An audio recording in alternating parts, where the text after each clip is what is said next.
If true crime intrigues you, you're in the right place. We are exploring crime stories that are shaking up the news. Season 1 of Left Undone is following the Lori Vallow Daybell case. Lori Vallow is a mother with 2 missing children. She has joined a doomsday cult, and people close to Lori are dying untimely deaths. Please like, subscribe, and ring the bell if you follow us on YouTube. And if you are following on the podcast platform, please rate and comment. Welcome to an episode of Left Undone, Incomplete Investigations. I'm Catherine. Welcome to an episode of Left Undone, Incomplete Investigations. I'm Catherine. Episode 45, Updates and Who is Who.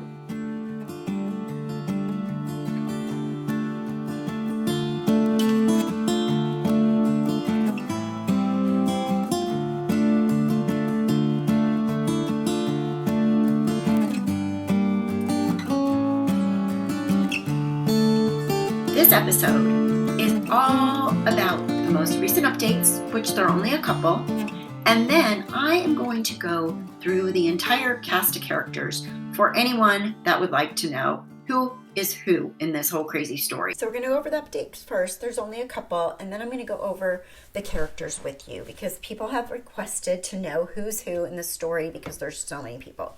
First of all, Justin Lum had posted today a email that someone got. He said it's not to him, it's from some other person, but they were talking about, the subject is autopsy, and it is by the email's from Detective Moffat, Nathan Moffat. Date is March 24th, 2020, and it says, I'm not sure what is meant by this email. We continue to work on Charles' case and are confident we are getting closer to getting Lori indicted for her involvement in Charles' death. My phone is always on, and I'm here to answer any questions or discuss any concerns you may have. Thanks, Nathan. So that was from Justin Lum, who got a hold of this email that has something to do with people inquiring about Charles' death and wanting the status update. New development in the murder case connected to the mother of 2 missing kids. Lori Vallow remains in jail in Idaho on charges of felony child abandonment, but tonight, exclusive details on the death of her former husband. Fox 10's Justin Lum is all over the story. He's live at Chandler PD, where the investigation continues. Justin. And John, the case remains open. The shooting death of Charles Vallow. Remember, police have never told us outright if Lori Vallow was ever named a suspect in this case, but an email we've obtained from a Chandler PD detective says there may be justice for Charles. This email, sent to our source by Detective Nathan Moffat, reveals a bombshell 8 months after Charles Vallow, the former husband of Lori Vallow, was shot and killed by her brother. Received on Tuesday, it reads in part, "We are getting closer to getting Lori indicted for her involvement in Charles's death." On July 11th, investigators said Alex Cox shot Charles in self-defense. The police report stated Charles hit Alex in the back of his head with a metal baseball bat during a fight. But Cheryl Wheeler, the ex-wife of Charles and mother of his 2 sons, doesn't buy the story. Charles was a former college baseball player. He's not a violent human being. Number 2, Alex would have been at least passed out, if not dead. How long have you lived here? Like 3 weeks. Oh, geez. Yeah, okay. That's why the neighbors don't know us. Police say Lori left the scene of the shooting, driving off with their kids JJ and Tylee in Charles's rental car, only to return a little bit later. Cheryl still remembers her demeanor seen on body cam footage. Lori's reaction was unfortunately not surprising to me because that's Lori. As of now, Lori Vallow is in Madison County Jail in Rexburg, Idaho, on 2 counts of felony child abandonment. Her children have been missing for 7 months. But Cheryl wants closure and answers on the death of her ex-husband. They can indict her, but convicting her is a whole different deal. Meanwhile, the death of Lori's brother Alex and the death of her current husband Chad Daybell's first wife Tammy are under investigation. And now we've had other deaths. Now we have children missing, and I think it's a tragedy.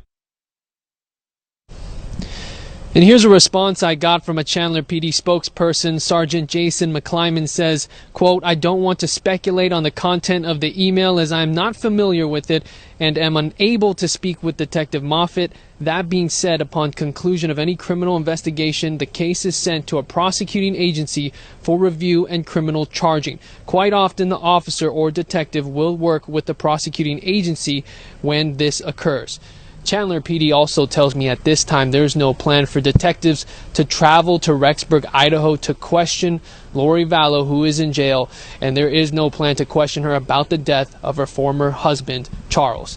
Live at Chandler Police Headquarters, Justin Lum, Fox 10 News. The other thing that is new, and we do know that it was touched on by East Idaho News, but Arizona Family did a little piece, and I'll show you the clip. Lori went on Charles' Amazon account, bought herself a ring for her and Chad's wedding before Tammy was even dead. There's also, from what Kay says, she was searching for beachwear, bathing suits, men's bathing suits and shorts, and tennis shoes. So obviously, more evidence that this wedding was planned before Tammy was even dead, which is absolutely insane. All right, so those of you, I'm going to play that news clip now, and then we're going to get into who's who, because people have asked. So if you want to know who all the characters in this play, which isn't a play, which is life and death for children, but if you want to know who the characters are, I'm going to go over that as well. Vallow's sister was able to get into his email account, and she found the wedding ring that Lori bought for herself, as well as searches for wedding dresses and other items. All of this happening on October 2nd, a rather peculiar day in this case. That was from the baseball bat? About 4 months after Charles Vallow was shot to death in Chandler, Arizona by his estranged wife's brother, Charles' sister Kay Woodcock decided to plug in the printer she inherited from him. Somehow, his email account popped up. After I poked around for a little while, I saw things were being ordered from Amazon, and I thought, well, that's not right because, he's dead. One of the purchases was a malachite gemstone ring for $35, shipped to her new Rexburg, Idaho address. And in the search history, Kay could see that Lori looked up beach wedding dresses and white clothes for her soon-to-be husband, Chad Daybell. At that point, I was like, wait a minute, whoa, they're getting married. They were looking at because it was men's extra large clothing. Charles, it wasn't for him. And it was these men's tennis shoes, things for her, a new yellow bathing suit for her, swim trunks for a man, extra large. All this was right there for me to look at. All of this on October 2nd, about 2 weeks before Chad's wife Tammy died in her sleep. It doesn't take Einstein to figure out that was premeditation on her part. October 2nd is also the day Lori and Chad are seen on surveillance video going to a storage unit. And the same day Brandon Boudreaux was shot at in Arizona. He believes Lori's brother Alex Cox was trying to kill him too. Brandon is Lori's niece Melanie's ex-husband. I just wonder if Lori has shared this with her attorney. But there was something bothering JJ and Tylee's grandparents more than the fact that Lori was using her dead husband's credit card for her next wedding. One of the things that I look at is not one item being searched had anything to do with Tylee or JJ. Kay and Larry alerted law enforcement to what they found that November. Welfare checks for the kids turned up empty. All the while, Lori and Chad got married on November 5th in Kauai, 2 weeks after Tammy's death. We've got to find those two children. We really do. Yesterday, Lori's attorney filed a motion for another bond reduction hearing, stating that new facts have come to light. However, they do not elaborate on what those new facts are. Kim Powell for Arizona's Family. The characters in this crazy story, which is real life,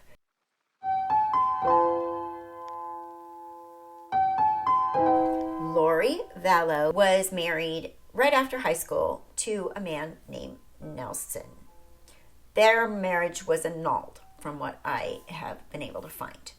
She then married a second husband. She had a baby. She had Colby Ryan when she was married to him, although his name isn't on the birth certificate.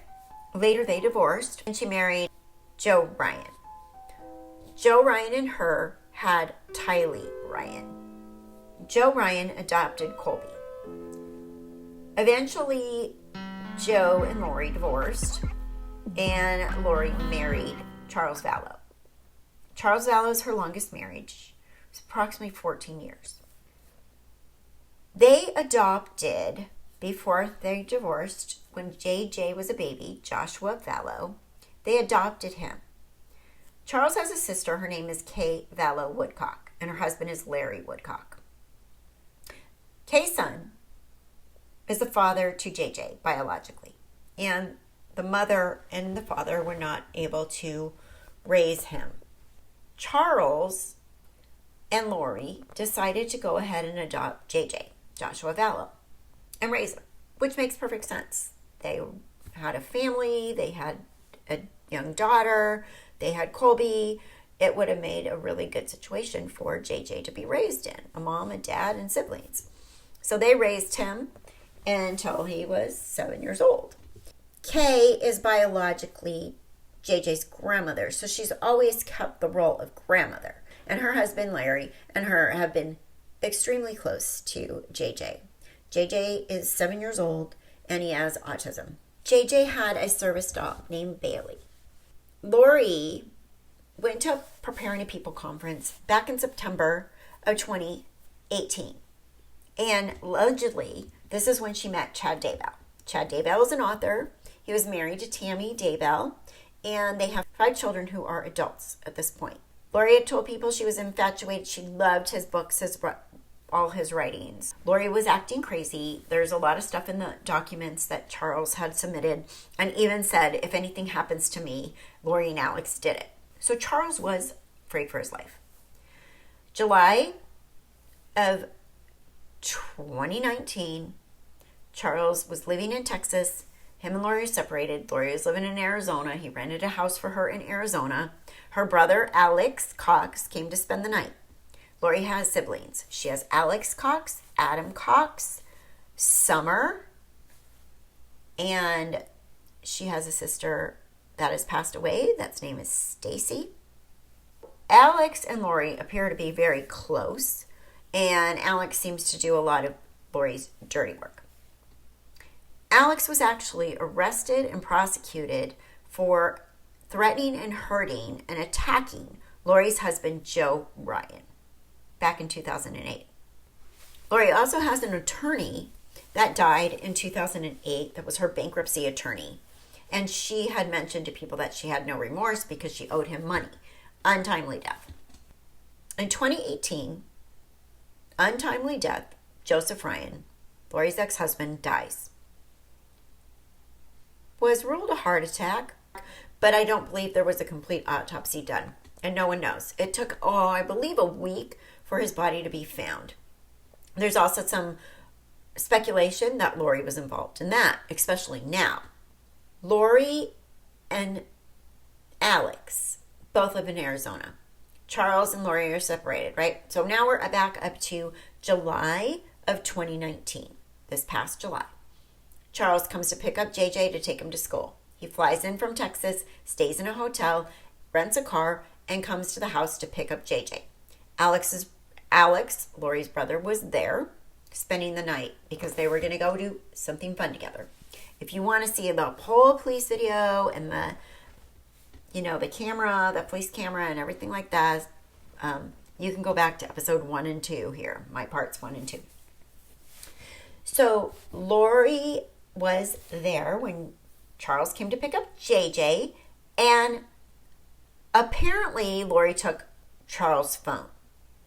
There was some kind of scuffle between Alex and Charles. Tylee was there, and JJ was put in the car at some point before that. Lori admits she had Charles' phone because she said he was trying to hide something from her. He was trying to get his phone back. Somehow in all this mess, I'm not going to just believe what Alex and Lori say at this point because we know they're big fat liars. There is a scuffle. There's a baseball bat involved, according to Alex. And apparently, Charles hits Alex with the baseball bat. Alex leaves, goes in the room he's staying in. This is all Alex's story. Gets his gun, comes out, and shoots Charles. Doesn't call 911, doesn't hide in the room, doesn't run outside. He shoots Charles. He eventually calls the police after he said he was in shock and he wiped his head a little bit. There's no huge bruise on his head after being hit with the baseball bat. Charles was a former semi-pro baseball player. Not a weak guy. If he hit somebody in the head with a baseball bat, I'm pretty sure it's going to be less than a dab. Wasn't a wooden spoon. Charles winds up dead that day. Lori runs out, takes the car that Charles was driving, the rental car, and takes JJ to school. In the statement, she says Tylee went back in the house to get her purse. They're taken down to the station and talked to and released. She has an older son, Colby. Remember I told you? She calls Colby and tells him that Charles is dead, tells him he had a heart attack. Colby shows up that day, finds out that Uncle Al actually shot Charles. They have a pool party, and God only knows who's there. By the end of August, Lori puts up Bailey, the dog, JJ's service dog, puts him up for sale on Craigslist. The breeder gets wind of that and says, no, you bring me back the dog. So they must have had something in the contract, right? She takes the dog back to the breeder and leaves him. Now, this is JJ's service dog that he needs. She pulls JJ out of school, tells the school that she got a job in Idaho, and she has to take it because of the circumstances. She also tells the school that Charles committed suicide. They moved to Rexburg, Idaho. Rexburg, Idaho is where Chad lives. Chad is Lori's, well, from everything you read and everything you see, it's very obvious that they were having some kind of a relationship behind their spouses' backs. And Charles found a letter that was wacky, that was written by him, which wasn't written by him, to Chad, inviting him to come stay at their house like he did before. So obviously meant for Tammy. Tammy is Chad's wife of 30 years, and they have 5 children, adults. Lori decides to move to Rexburg, Idaho at the end of August. She rents a townhouse and moves up there. A week later, her and her brother Alex and JJ and Tylee go to Yellowstone National Park. There are pictures of them there, and there's pictures of Tylee at the entrance with them. There's never any other evidence of Tylee being alive after that. September 8th, 2019. Never seen again. JJ, on the other hand, has been seen again. He went to school. He was babysat by a babysitter on, she found on an app on September 19th. He was at school September 23rd. On September 24th, Lori came to the school and she unenrolled him and said she was going to homeschool him.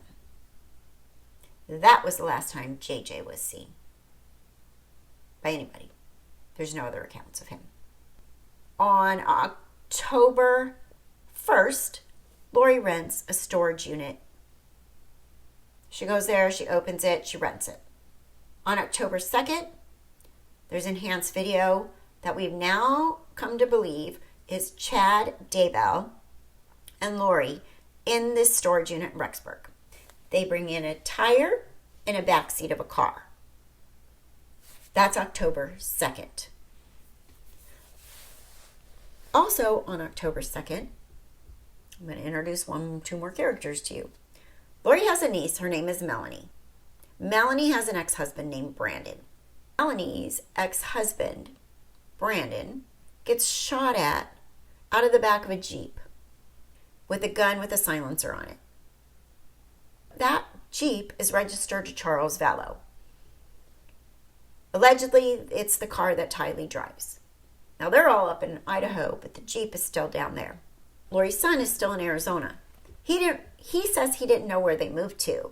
He was told by his mother right before she moved that they were moving. the Jeep that shoots at Brandon and Miss is registered to Charles Vallow and is the Jeep that apparently is the Jeep that Tyler drives. That is October 2nd. Also on October 2nd, we now know that Lori was looking at rings on Amazon and purchasing one, and wedding dresses and beachwear and all that kind of stuff on October 2nd for her trip to Hawaii, because you're not going to wear beachwear in Rexburg, Idaho in the middle of winter. You have to be going somewhere, right? So October 3rd, Lori's back at the storage unit with another guy, and it appears to be Alex. They take the tire and the back seat out of the storage unit and put it in Lori's car, or in a car. Now, Nate from East Idaho News pointed out that you cannot open the back window of a Jeep with the tire attached to the back of it. So you would have to take the tire off. Also, the person shooting out of the back of the Jeep would have to be able to fit back there. So, probably would take the seat out of the back, right? But who's driving that Jeep? That's still a big, big, big question. October 4th, Tammy Daybell goes to Utah to visit her parents. She road trips to Utah to visit her parents. They said she was in perfect health. She's training for a marathon, and she went down to Utah to visit them. The next week, Tammy is unloading groceries or packages from her car at her house, and a man in a ski mask points what she called a paintball gun at her. Now, a paintball gun or a gun with a silencer look very much alike. Brandon Bordeaux, who was shot at, remember, Brandon Bordeaux is Melanie's ex-husband, and Melanie is Lori's niece, who has 4 kids with Brandon. Brandon Bordeaux was shot at on October 2nd by someone in the back of a Jeep with a silencer on their gun. Now, Tammy's approached by some guy in a ski mask with a paintball gun. She calls the police after the guy ran away. She didn't get shot. And they say, well, it was probably a hoax. So she posted on social media, and that was into that. The following week, and I'm not going over the exact dates because it's a lot. I'm just trying to give you the timeline and the people. The following week, Tammy goes to bed, according to Chad, with a bad cough. And she dies in her sleep. Healthy 49-year-old woman goes to bed with a cough, dies in her sleep. Coroner comes. Coroner says she died of natural causes. Now, I'm a registered nurse, and I cannot look at an adult, healthy, young person and say, yeah, natural causes. Of course, that's what she died of. Without an autopsy. No autopsy. She's hurried, buried, gone, done.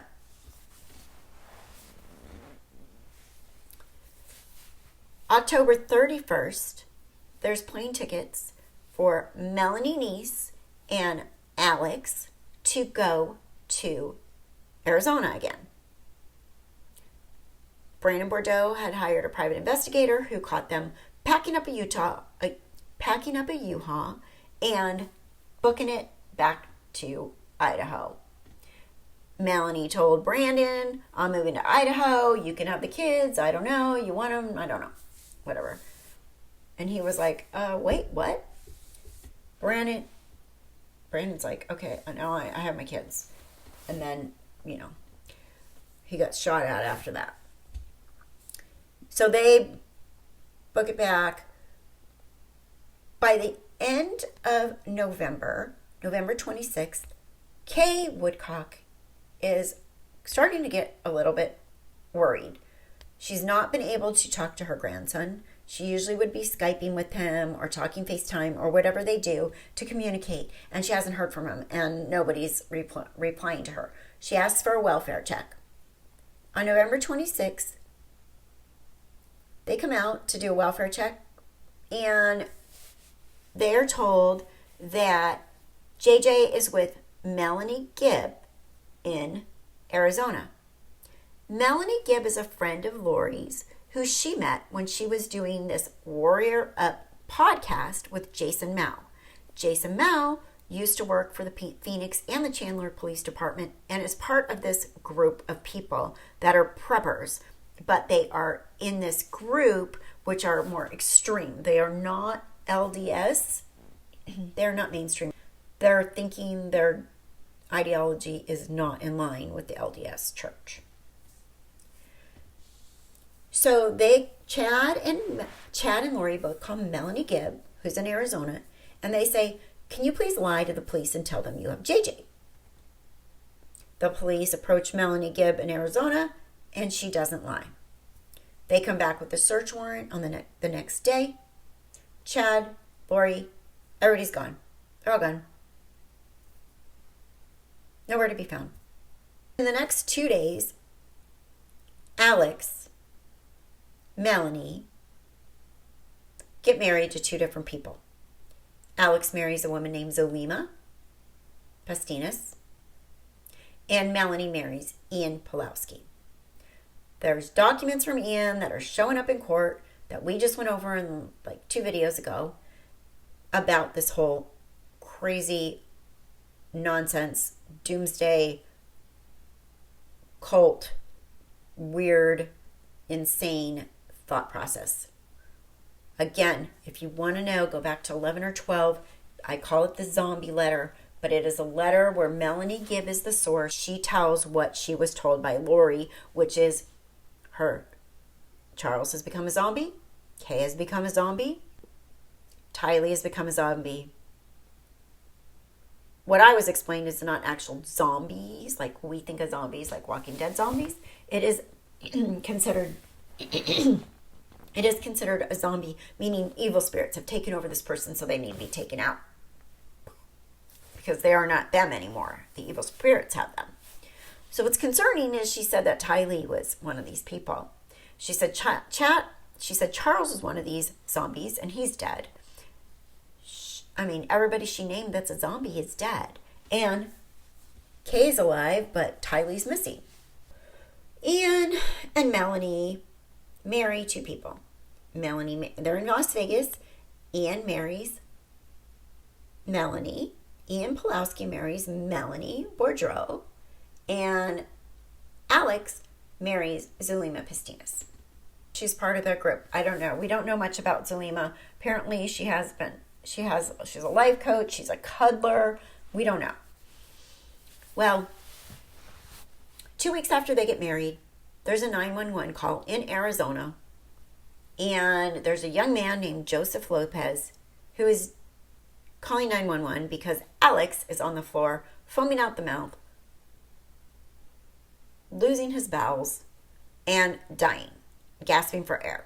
He's having agonal breathing and he needs CPR. We have the 911 call. You have to go back. So, Alex dies. Alex is Lori's hitman. Alex is the one that tried to take out her husband, Joe Ryan. Alex is the one that killed Charles. Alex is the one that most likely did something with the children. And now Alex is gone. Bye, Alex. We don't need you anymore. I'm going to Hawaii to get married. When the police came back on the 27th of November, Chad and Lori are gone. They booked it. They're in Hawaii getting married. Well, they had already gotten married. Backtrack. They got married apparently in November, the first week in November 2nd, I believe. I believe they got married November 2nd. So at some point after the kids went missing, Melanie and Alex went down to Arizona to get Melanie's stuff and get the U-Haul and bring it back up. They all rented townhouses in the same complex in Rexburg. Alex rented one, Melanie rented one, and Lori rented one. But they went down on the 31st. Right about that same time, Lori and Chad went to the island of Kauai and got married. At some point, they came back. And then, of course, the welfare check happens. Kids haven't been seen. They tell Melanie Gibb to lie. And now at this point, whoa, what's going on? So now the police department start talking and trying to figure things out. Then they realize that Chad's wife died, and they're going, okay, this is just crazy, because now we know there's a lot of stuff going on here. Starting from Charles dying, kids missing, Tammy dying, the untimely death of Alex. Charles dead in July, Tammy dead in October, Alex dead in December, kids missing in September. You couldn't make this stuff up.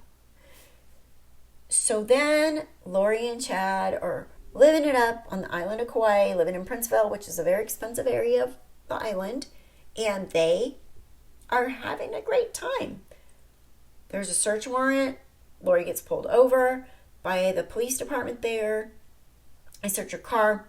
They find Tylee's cell phone, JJ's iPad, the kids' birth certificates, but no sign of the kids. They present Lori with a court order that she needs to be back in Idaho within a week and produce the children, which she doesn't do. She finally gets arrested and held in contempt of court in Hawaii. First she fights extradition, then she decides to go ahead and go. She's extradited back to Rexburg, where she currently sits in jail. She hired 3 lawyers. She's down to 1. She's asking for a reduction in bail again. And that's where things stand right now. But more and more stuff's coming out all the time. The kids haven't been found yet. Now there's a couple other characters. Christopher and Hector are involved with the AVAL group. This is a group of preppers, and they are very much been Chad's cheerleaders. They have been telling everybody that it's a custody battle and that it's just nasty grandma that wants the kids and that's what's going on and blah, blah, blah. And we all can see that that isn't true, because Lori would not be sitting in freaking jail this long if it was just a custody battle. She would have turned over her kids. She hasn't seen her kids in 6 months. How could it be a custody battle? It makes no sense. I'm really hoping that Chad is next to go down. And I hope at least this gave you some idea of who everybody is in this crazy story. And I hope that we eventually get a big reveal of where these children are and that they're alive. Unfortunately, they both went missing at separate times, like 2 weeks apart. And it's just very discouraging at this point. And everything that comes out every day is just more and more like, oh, are you kidding me? Are you kidding me? Lori Vallow Daybell may indeed be a modern woman serial killer. I would not be surprised at this point with all the untimely deaths. You'd have to be the most unlucky person in the United States of America, world, universe.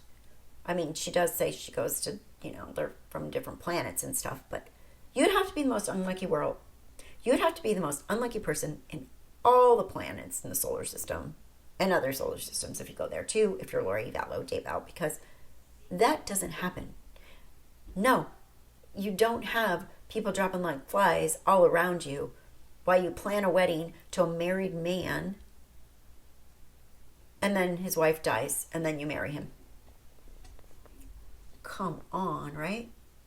So that's where we're at, and that's my update with the characters, and hopefully that helps some of you that weren't real familiar with all the people. Thank you again for watching. This has been an episode of Left Undone, Incomplete Investigations. I'm Catherine. Please like, subscribe, ring the bell for updates. Take care.